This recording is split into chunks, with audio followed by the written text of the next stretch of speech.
আজকে বাংলাদেশে ভূমিকম্প হয়েছে এবং আপনারা জানেন ভূমিকম্পে থরথর করে কেঁপে উঠেছে পুরো বাংলাদেশ। মানুষগুলো চিন্তিত এবং দুশ্চিন্তায় পড়ে দৌড় শুরু করেছে, কেউ কেউ আহত হয়েছে এমনটাও শোনা যাচ্ছে। এই ভূমিকম্প আল্লাহ তাআলা মানুষকে দেয় সতর্ক করবার জন্য, মানুষকে শিক্ষা দেওয়ার জন্য, মানুষের স্বাভাবিক মস্তিষ্ককে ঠিক করার জন্য। অথচ আমরা মানুষ সেটা ভুলে গিয়েছি। অথচ আল্লাহ তাআলা এই ভূমিকম্পের মাধ্যমেই পুরো পৃথিবীকে একটা সময় তুলোধুনো করে ফেলবেন এবং কিয়ামত সংঘটিত হবে। আল্লাহ তাআলা কোরআন শরীফে বলেছেন, ইযা যুলজিলাতিল আরদু জিলজালাহা, আল্লাহ বলছেন যে আমি পুরো পৃথিবীকে থরথর করে কাঁপিয়ে তুলবো।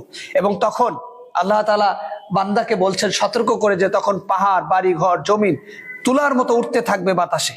এই যে দৃশ্যপট, তার একটি সতর্ক বার্তা হচ্ছে এই মাঝে মধ্যে কয়েক সেকেন্ডের ভূমিকম্প।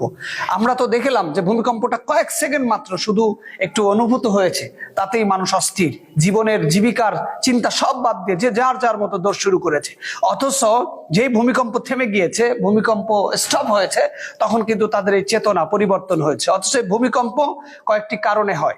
এর মধ্যে এক নম্বর কারণ হচ্ছে যখন রাষ্ট্র ক্ষমতায় যারা থাকে এবং তারা যদি মুসলমান হয়, বিশ্বের সেই রাষ্ট্রের দায়িত্বশীলরা তারা যখন ভূমিকম্প আসার আগেই তারা ইসলাম এবং কোরআনের শাসন কায়েম না করে, তখন আল্লাহ তাআলা ওই জায়গায় ভূমিকম্প দেন। এবং 53 বছর বাংলাদেশে সেটা চলছে। আল্লাহ তাআলা বাংলাদেশের উপর এখনো রহমত নাজিল করছেন।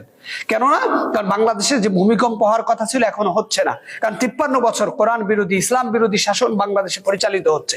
অথচ মুসলমানের দেশ হিসাবে, সংখ্যাগরিষ্ঠ মুসলমান হিসাবে এই দেশ কোরআন এবং হাদিস সুন্নাহর ভিত্তিতে হওয়া উচিত ছিল, তা না হয়ে উল্টা হচ্ছে। শুধু তাই নয়, আল্লাহ তাআলা মানুষের দৃষ্টি ফিরিয়ে দেওয়ার জন্যই ভূমিকম্প দিয়ে থাকেন। অর্থাৎ মানুষ যে গোনার দিকে যাচ্ছে, অপরাধের দিকে যাচ্ছে, সেই সতর্ক বার্তা তার দৃষ্টি যেন ওদিকে না যায়, আল্লাহর দিকে ফিরে আসে, সেটা ফেরানোর জন্য আল্লাহ তাআলা ভূমিকম্প দিয়ে থাকেন। এবং আল্লাহ তাআলার কুদরতের নিদর্শন, অর্থাৎ আল্লাহ চাইলে এই পৃথিবীতে 1 সেকেন্ডের ভিতরে শেষ করে দিতে পারে। সেই কুদরত, আল্লাহর পাওয়ার, ওয়াহু আলা কুল্লি শাইইন কাদির, আল্লাহর যে ক্ষমতা, আল্লাহর যে পাওয়ার, সেটা আল্লাহ তাআলা বোঝাবার জন্য এই কার্যক্রম আল্লাহ তাআলা বান্দার জন্য করে থাকেন। এবং তার থেকে বড় কথা হচ্ছে বান্দার জন্য এটি একটি পরীক্ষা।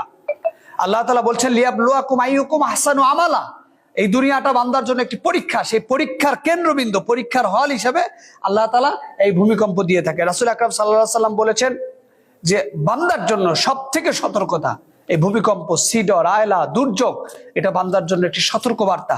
বান্দা তুমি ভালো হয়ে যাও, তুমি ফিরে আসো, অপরাধের দিকে যে তুমি গিয়েছো সেই অপরাধ থেকে ফিরে আমি আল্লাহর দিকে তুমি ফিরে আসো। এবং ভূমিকম্পর মাধ্যমে দেখেন, ভূমিকম্প শুরু হয়েছে, মানুষ দৌড় শুরু করেছে, ভূমিকম্প থেমে গিয়েছে, মানুষের কার্যক্রম আবার যা তাই। অথচ ভূমিকম্প হওয়ার মাধ্যমে আল্লাহ তাআলা নামাজ, ইস্তেগফার এবং দোয়ার কথা বান্দাকে বারবার বলেছেন। এবং সাহাবীরা যখন ভূমিকম্প হতো তখন সাহাবীরা তাদের গুনার আত্মসমালোচনা করতো এবং আল্লাহর কাছে ক্ষমা চাইতো, রবের কাছে মাপ চাইতো। শুধু তাই না, আর একটা বড় কারণ ভূমিকম্প হওয়ার, সেটা হলো আল গিনা ওয়াল ফাহিশ। অর্থাৎ ভূমিকম্প হওয়ার মূল কারণ হলো অশ্লীল কথাবার্তা, গান বাজনা, এইগুলো আমাদের সমাজে অ্যাভেলেবেল চলছে। সেই জায়গা থেকে আমাদের প্রত্যেকের উচিত এই গান বাজনা, অশ্লীল কথাবার্তা, খারাপত্ব সমস্ত কিছু ছেড়ে দিয়ে আল্লাহর সন্তুষ্টির জন্য, আল্লাহর খুশির জন্য, আল্লাহর রেজাবন্দির জন্য আমাদের প্রত্যেককে দিন ইসলামের পথে ফিরে এসে ইসলামের বিজয়, বিশেষ করে বাংলাদেশে কোরআনের শাসন কায়েমের যে পরিকল্পনা, রাসূল সাল্লাল্লাহু আলাইহি ওয়াসাল্লামের আদর্শের ভিত্তির যে পরিকল্পনা, সেই পরিকল্পনা আল্লাহ তাআলা করার তৌফিক দান করুক এবং ভূমিকম্পকে একটি সতর্ক বার্তা হিসেবে আল্লাহ তাআলা নেওয়ার তৌফিক দান করুক। আমিন।